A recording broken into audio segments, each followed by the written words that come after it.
Transborder. Transborder.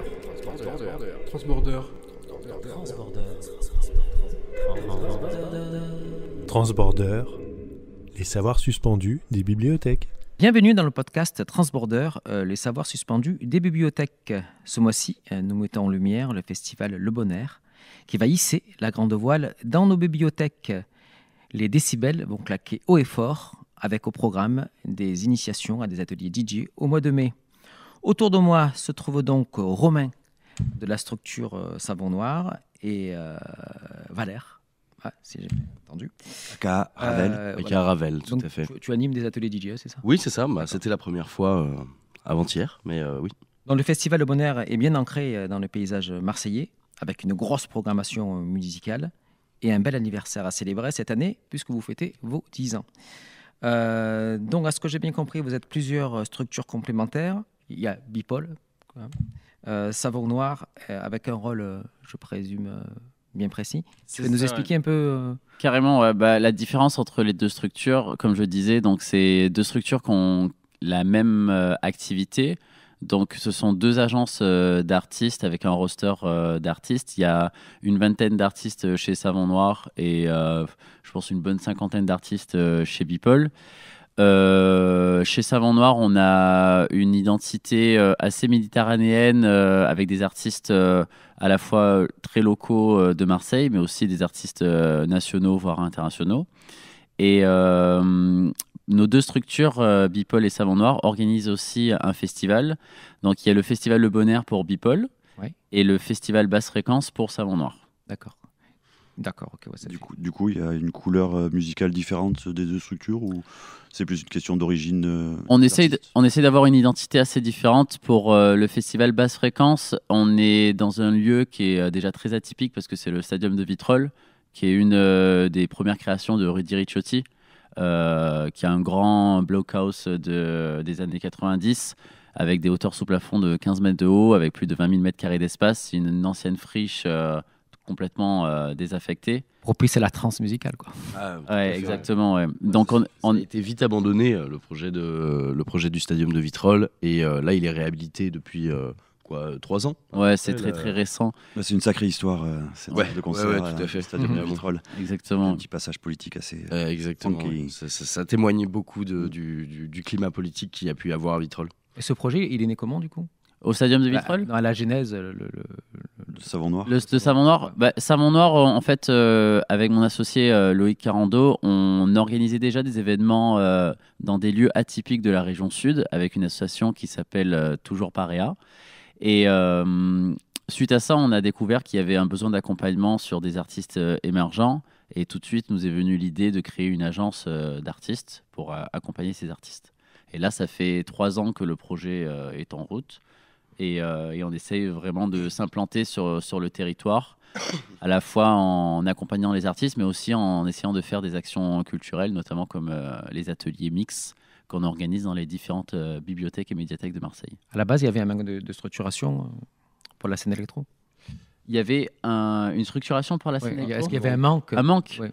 Ah oui, je pense que beaucoup de collectifs et d'artistes apprennent sur le tas et en fonction des moyens et des lieux disponibles. Donc, ça fait que souvent, c'est pas forcément structuré. Les gens, il y a quand même une très forte solidarité entre les collectifs et les artistes. Oui, clairement. Mais c'est vrai qu'il y a un manque de professionnalisation. Les gens ne sont pas forcément au fait que jouer doit forcément dire être employé et rémunéré. Des gens jouent souvent pour... Et déclaré. Voilà, exactement, pour pas grand-chose, et voire même des fois gratuit, parce que sous couvert de notoriété, on accepte de jouer, et c'est pas forcément vertueux pour la professionnalisation des artistes et des jeunes collectifs. Donc c'est vrai qu'il y a un problème de structuration, mais qui est plus lié à notre secteur d'activité, la musique électro-underground. Je pense que c'est un peu du mal à... Oui, je pense que c'est pas que Marseille, mais en effet, il y a un peu un manque d'accompagnement et les petits artistes et en fait même les gros, hein, les structures marseillaises ont un peu de mal à à communiquer avec les municipalités, les institutions, etc. Je pense que c'est aussi pas mal de souligner qu'il y a une troisième structure quand même dans dont vous partagez les bureaux qui s'appelle Gros Œuvres et qui est le label de Bipole, qui va d'ailleurs sortir une compilation la semaine prochaine. Voilà. C'est un peu la troisième structure qui vient compléter ce trio. C'est vrai que dans une ville qui est assez codée hip-hop, Ouais. comment la musique électronique s'est faite une place du coup parce qu'on est quand même codé. Je pense que déjà, il y a le cabaret aléatoire qui est quand même là depuis un bon moment. Il y a des festivals qui sont très anciens comme Mars Attack et même le festival Le Bonheur. Hein, ça commence à 10 ans même à 10 ans, faire. ouais, c'est ça, mais c'est aussi en fait le Marseille, mais le sud en général de la France est quand même une grande une grande histoire avec la musique électronique et surtout les free parties. Ouais. D'ailleurs, on parlait du Stadium de Vitrolles tout à l'heure, mais ça a été un lieu emblématique de ces free parties du sud. Et donc, en fait, je trouve pas ça particulièrement étonnant que la musique électronique se développe énormément à Marseille, parce que ça a vraiment une histoire qui est liée avec la musique électronique. Mais du coup, si je puis me permettre, sur les musiques électroniques, moi je me rappelle, pardon, dans les années 90, il y a eu le collectif, les Spiral Tribe qui sont arrivés tout à fait, avec leur petit camion, et d'un coup ça a retourné le cerveau de beaucoup de gens. Et ça a essaimé, parce qu'il y avait des petits collectifs aussi déjà à l'époque, sur Marseille. Je me souviens plus leur nom là, mais je vois leurs graphes de partout à une époque. Est-ce qu'il y a une continuité entre cette histoire-là et vous, en fait, parce que vous êtes entre les anciennes générations et les nouvelles générations? Oui, je pense. La transmission. Je crois que dans tes questions, tu parleras à un moment de métaphore collective. À mon avis, ils font pas mal le lien entre cette culture de la rave qui commence déjà à dater à Marseille et eux, ils continuent dans cette mouvance-là tout en essayant de se structurer un peu plus que pouvaient l'être ces mouvements-là. Et métaphore collectif, en effet, ils sont très liés à Savant Noir, à Bipole. Ils ont été un peu sur tous les événements, que ce soit Le Bonheur ou Basse Fréquence aussi. Donc pour moi, ça fait pas mal le lien entre ces mouvements. Oui, justement, c'était la question suivante qui était. Eh bien, il y avait pas mal de collectifs comme Maraboutage. J'y viens. Nous y venons. Vous la languissez, je vois bien. Parce qu'en 10 ans d'existence, donc vous avez vu la scène électro évoluer. Il existe, comme tu le disais, de nombreux collectifs, Maraboutage, Caisson Gauche, Métaphore, etc. Non, comment expliquez-vous ce foisonnement par cette histoire. Par cette histoire, ouais. Je pense que déjà à Marseille, il y a un bon terreau fertile sur la volonté de s'exprimer librement, d'avoir des revendications très très fortes et des espaces de liberté revendiqués. Et je pense que ça donne cette facilité, cette envie pour des gens de se rassembler, se réunir et de créer des mouvements. Et la musique, c'est le meilleur moyen d'expression pour se retrouver autour de gens qui nous ressemblent et qui partagent les mêmes valeurs. Et je pense que c'est de là que souvent partent les idées. On parle de la musique, mais il y a plein d'autres manifestations et formes artistiques à travers d'autres mouvements collectifs aussi qui existent. Et c'est vrai que je pense que c'est ça qui fait le lien et qui fait l'impulsion de ce foisonnement de collectifs. Ça crée la communauté, quoi, en fait. Oui, carrément. On le voit bien quand on est dans des quartiers comme la Plaine et le Courjus. Il y a souvent des événements quasi éphémères, spontanés. Ouais, c'est ça. Ouais. Et souvent qui sont pas du tout structurés. C'est juste une impulsion. C'est très l'instinct primaire de la musique. Exactement. Exactement. Même on voit même se retrouver pour danser, quoi. À travers les murs même de Marseille, on voit bien comment les gens arrivent facilement à s'approprier l'espace public pour manifester leurs opinions et leurs valeurs en faisant du graphe, de l'affichage. Voilà. Je pense que ça fait aussi peut-être partie de la culture intrinsèque de Marseille. Mais du coup, c'est pas vraiment une question, mais peut-être plus une remarque. Il y a ce paradoxe alors du coup d'avoir une scène artistique structurée. Mais justement éphémère d'un côté qui à la fois qui se lâche là comme ça. Allez, je sors ma baffle et on y va. et une volonté de se structurer, vous arrivez à vous positionner comment sur ce paradoxe-là, où c'est pas un problème, c'est... je sais pas, c'est... Je pense pas que... C'est pas un paradoxe. Hein. Est-ce que c'est paradoxal? Je pense que c'est surtout... l'un va pas sans l'autre, en fait. Hein. En effet, c'est pas parce que tu te structures que on va plus avoir des événements spontanés comme ça qui sont un peu, franchement, qui sont propres au sud de la France. C'est dès qu'on a envie de faire un truc, on le fait. Voilà. Mais même, je pense pas que ça se marche. Ça empêche pas de... Ça se marche pas dessus, ouais. Ça se marche pas dessus parce que ce sont deux formes qui peuvent coexister ensemble. Le format libre, l'esprit de la teuf libre et de la liberté, enfin d'expression artistique, ça permet vraiment de créer des laboratoires d'expression assez faciles où chacun peut s'exprimer et tenter des choses. Mais au bout d'un moment, il va sûrement y avoir un plafond de verre où lorsqu'on veut passer justement à quelque chose de beaucoup plus organisé, peut-être solide au niveau logistique et technique, à ce moment-là, on peut plus forcément passer sous le format libre, et encore parce qu'il y a quand même des grosses manifestations de teuf qui sont très très bien structurées malgré le... Après, ils ont des petits problèmes avec la police. Indépendants, ils ont des petits problèmes avec la police. C'est vrai. Et effectivement, après, il y a toujours l'aléa juridique qui prend un coup, à la fois sur les autorisations administratives, la régularisation par rapport à un lieu, ou même tout simplement par rapport aux ressources humaines qu'on a sur un événement. Donc c'est là en fait où les deux univers peuvent coexister, mais au bout d'un moment, si on veut passer un cap, il faut quand même réussir à se structurer. Après aussi, je veux ajouter, à titre d'expérience personnelle, c'est pas parce que par exemple moi je travaille principalement dans un univers très structuré que parfois j'aime bien justement aller toucher un peu le côté un peu libre, parce que c'est là où justement parfois on revient à l'essentiel, aux sources, sans trop se prendre la tête justement sur plein de conditions de logistique, technique, parce que la forme d'expression est beaucoup plus simple, quoi. Là, tu parlais d'organisation, ça tombe bien pour ma prochaine question. Merci. Comment ça s'est passé du coup la connexion avec les bibliothèques de Marseille? Du coup, en fait, c'est Bipol via Le Bonheur qui est organisé depuis 2-3 ans avec la bibliothèque Bonneveine des LBA Off, qui sont des événements un peu satellites avant le festival Le Bonheur sur Marseille, même sur le territoire. On est allé entre Arles, Toulon, Aix-en-Provence sur certaines années.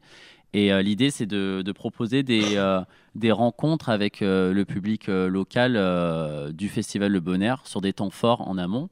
En choisissant des lieux un peu atypiques et des formes d'expression musicale sur lesquelles on n'attend pas forcément le festival sur ce type de manifestation.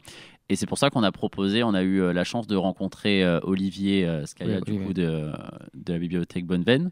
Oui, qui propose une nouvelle programmation d'ailleurs en termes de concerts à Bonneveine. Exactement, ouais. Et donc, on a déjà fait, par exemple, du live. On a eu le live de Kaimushi à la bibliothèque, à la médiathèque Bonneveine.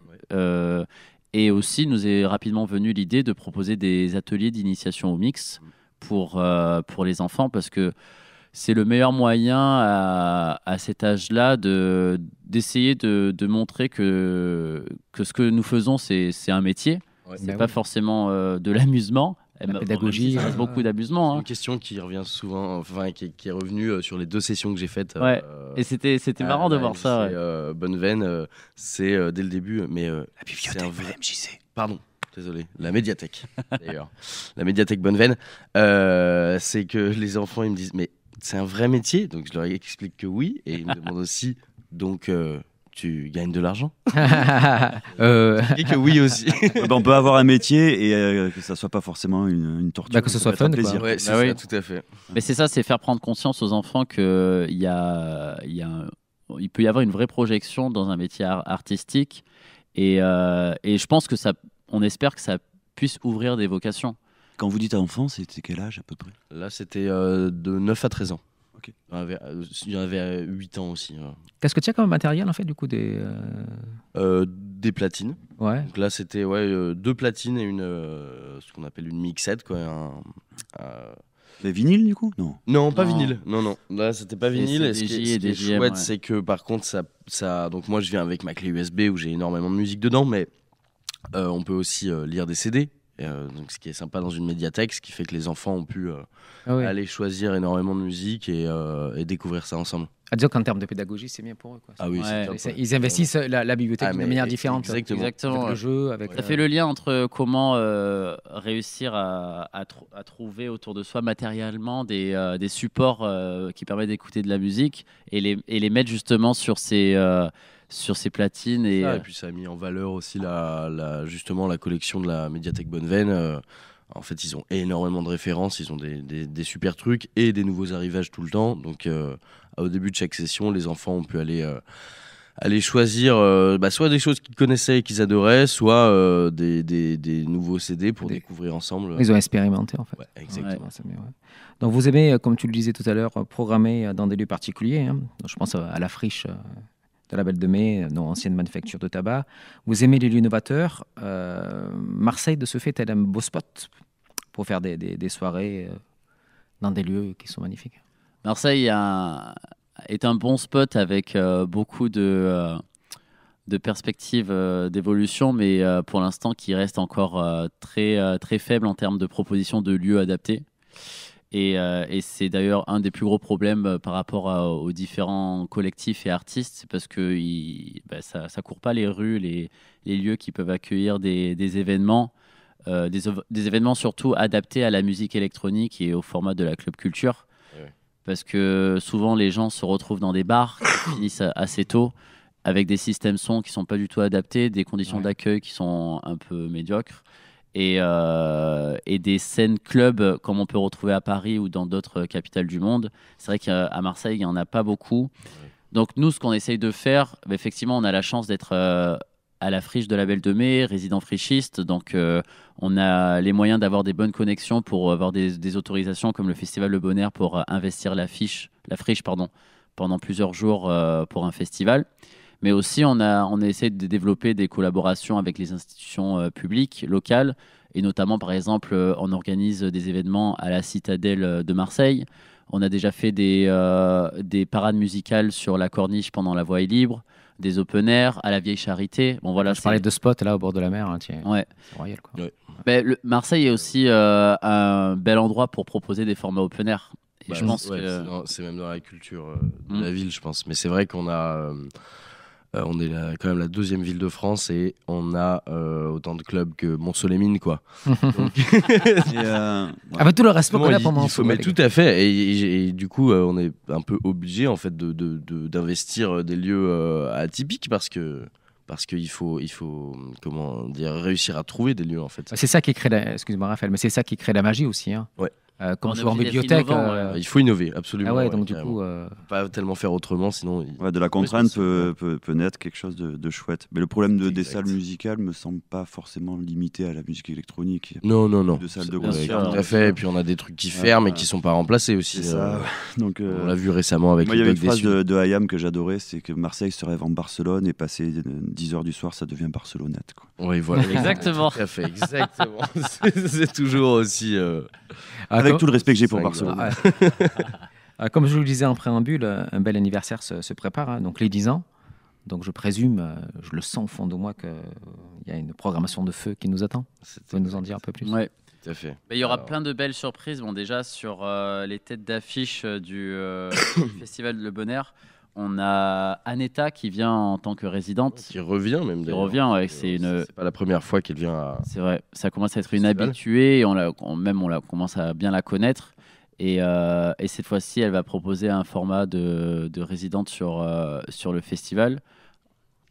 On a Bicep aussi. Quel style, Aneta? Aneta, c'est techno, transi. Elle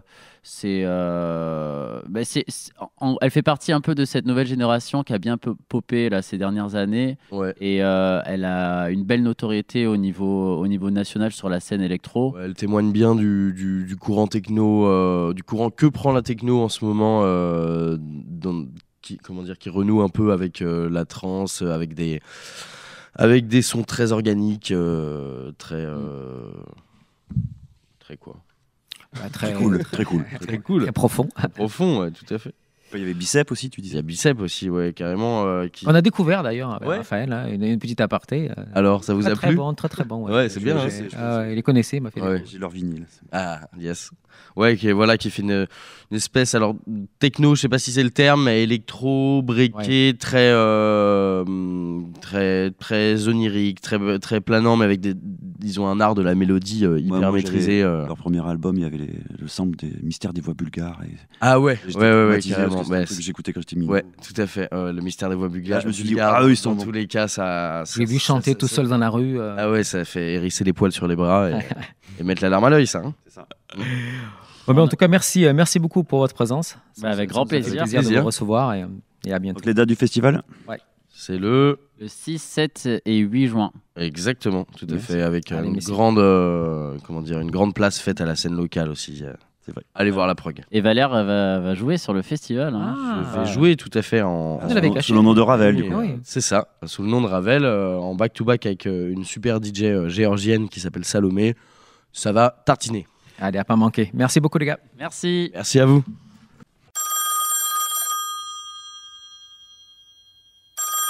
Oui, c'est qui?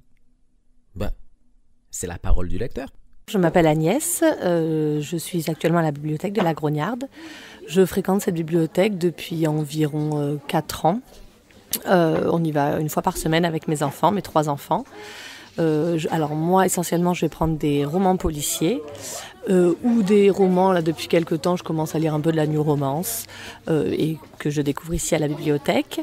Mes enfants prennent énormément de bandes dessinées, un peu de manga et un peu de livres de lecture premier âge. Alors la bibliothèque, je vais beaucoup à celle-ci, mais je vais aussi un peu à celle des 5 avenues, qui est un peu plus petite. Les bibliothèques, je trouve, de Marseille ont énormément d'animations qui sont proposées, surtout pour les enfants. Étant donné que j'ai 3 enfants, ils viennent souvent aux animations et je trouve assez riche en termes de contenu. Donc les bibliothèques de Marseille sont très bien fournies en termes d'activités. Alors là, récemment, j'ai lu la trilogie de La femme de ménage, que je recommande. Et dans mes coups de cœur aussi, dans mes coups de cœur récents, là, je suis en train de lire Valérie Perrin, Tata. Donc j'en suis au début, mais voilà, on est sur une bonne intrigue policière. Mais voilà, après, je lis vraiment de tout.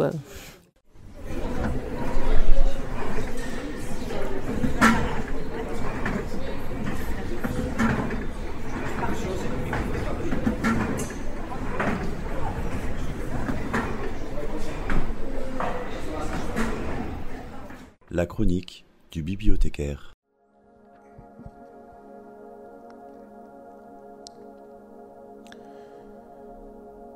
Les beaux jours reviennent, les températures augmentent et le soleil se couche de plus en plus tard. Cette météo estivale est parfaite pour vous parler de mon coup de cœur musical du moment. Il s'agit de l'album Whatever the Weather 2, que l'on pourrait traduire par Quelle que soit la météo, de la musicienne anglaise Lauren James. Sorti le 14 mars dernier sur le label Ghostly International, ce disque de musique électronique est une introspection qui explore la température émotionnelle de l'artiste à des moments donnés. En effet, chaque titre est nommé en fonction d'un nombre de degrés Celsius ressentis. Par exemple, 3, 20 ou 11 degrés. Musicalement, l'album se classe dans la catégorie ambiante. C'est un genre difficile à définir, mais qui est principalement instrumental et se caractérise par un côté planant, atmosphérique ou visuel. Les compositions sont un mélange de mélodies hypnotiques, de nappes de synthé réconfortantes, de rythmiques épurées et d'enregistrements sonores d'ambiance, ou field recording en anglais. Ce deuxième album est nettement plus chaleureux que le précédent sorti en 2022. En effet, pour le premier opus, Lauren James a souhaité illustrer musicalement des paysages polaires. Cette fois-ci, l'artiste nous fait voyager à travers des climats désertiques, idéal pour accompagner une chaude soirée d'été. Le vinyle est disponible au département musique de l'Alcazar. Bonne écoute.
Transborder. Transborder. Transborder. Transborder.